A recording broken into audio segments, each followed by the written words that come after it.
Cinderella.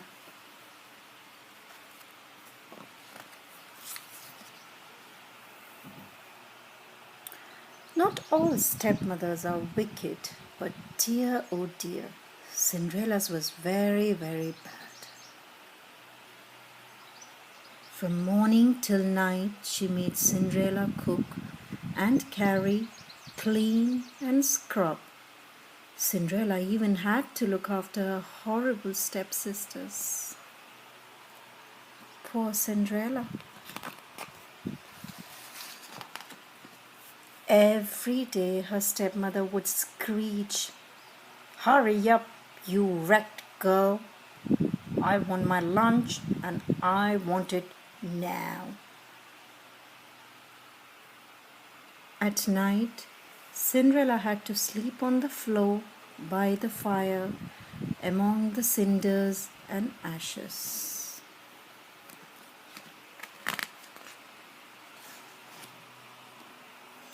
Then one morning, an invitation arrived.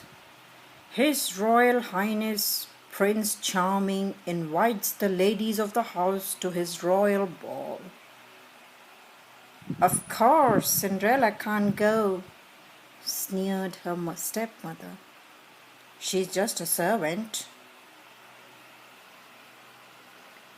On the night of the ball, Cinderella stood alone in the kitchen, tears sliding down her cheeks. "I want to go to the ball," she wept. "And so you shall," said a musical voice. "Don't be afraid, I'm your fairy godmother."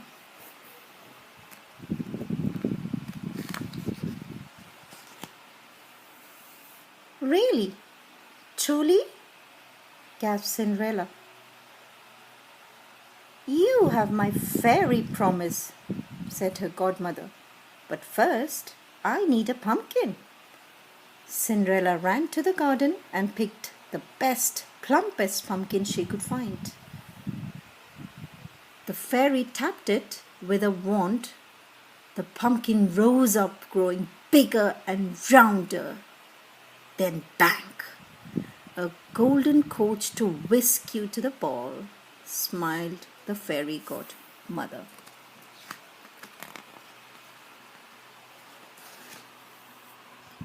Spell followed magical spell. 6 white mice became 6 proud horses, tossing their silky manes. A fat rat turned into a whiskery coachman. 6 lizards were transformed into footmen dressed in glittering green.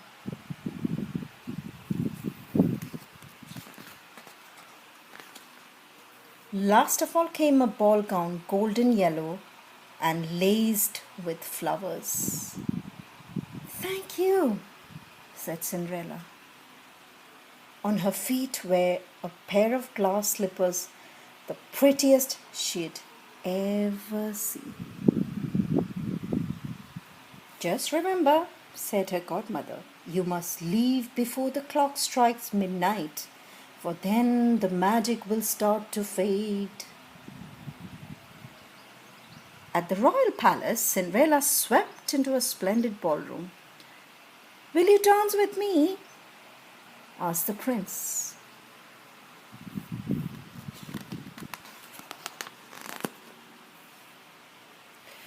As they twirled and spun, a whisper followed them around the room. "Oh, is that beautiful girl? She might be a princess," moaned Cinderella's stepsister. "But I'm sure Prince would much rather dance with me."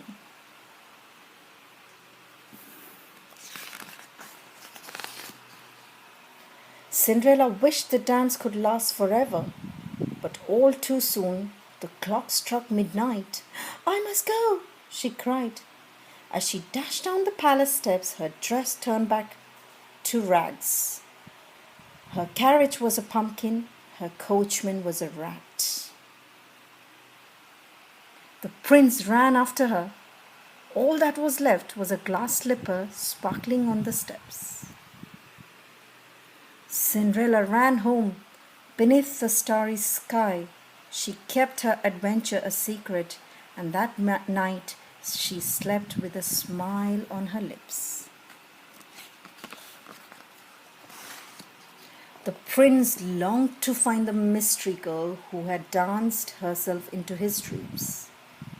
He searched the land with the glass slipper, declaring, "I'll marry the girl who fits these shoes."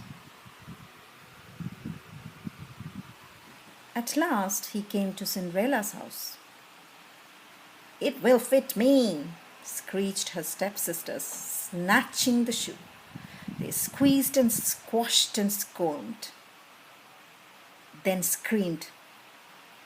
No matter what they did, they couldn't get the shoe to fit.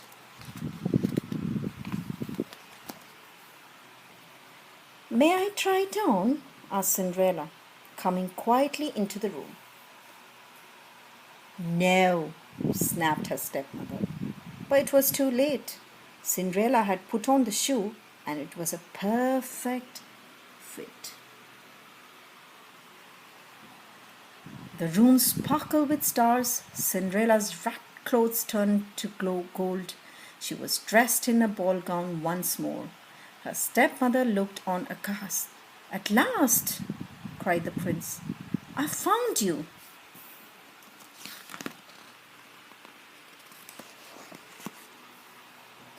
They were married the very next day. Everyone was invited to the wedding, the stepmother and her horrible daughters too. Cinderella had such a kind heart, she forgave her family, and she and her prince lived happily ever after.